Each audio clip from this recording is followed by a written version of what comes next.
It is alleged by the learned that at a lunar eclipse the earth casts a shadow on the moon by intercepting the light of the sun. The shadow, it is alleged, is circular, and as only a globe can cast a circular shadow, and as that shadow is cast by the earth, of course the earth is a globe.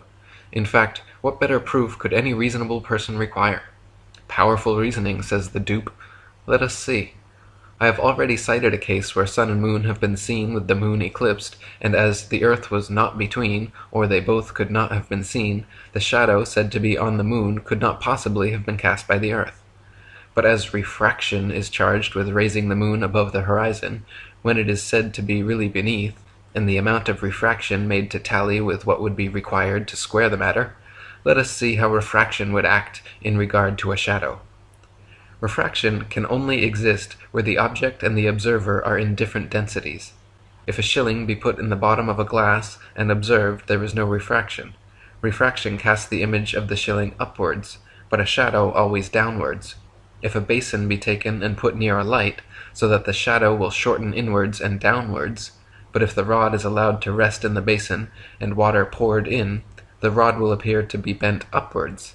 This places the matter beyond dispute, and proves that it is out of the range of possibility that the shadow said to be on the moon could be that of the earth. In an attempt to explain away the inconsistencies in their theory, heliocentrists usually claim light refraction must be happening on a scale large enough to account for the phenomena. George G. Carey, in his Astronomy and Astronomical Instruments, claims that this is the reason the full moon has sometimes been seen eclipsed above the horizon before the sunset, due to a horizontal refraction of 36 or 37 minutes, generally about 33 minutes, which is equal to the diameter of the sun or moon. Even if this highly implausible reverse-engineered damage control explanation is accepted, it cannot explain how earthbound observers are supposedly able to see 12,000 miles, 180 degrees, around the globe. Thomas Winship wrote, "Even if we admit refraction, and that to the extent seemingly required to prove that when the eclipsed moon is seen above the horizon, we are still confronted with a fact which entirely annihilates every theory propounded to account for the phenomena. Taking the astronomer's own equation of 8 inches to the mile, varying inversely as the square of the distance for the curvature of the earth, where sun and moon are both seen at a lunar eclipse, the center of the sun is said to be in a straight line with the centers of the earth and the moon, each luminary being 90 degrees from the observer. This would give about 6,000 miles as the distance of each body from the observer. Now what is the curvature in 6,000 miles?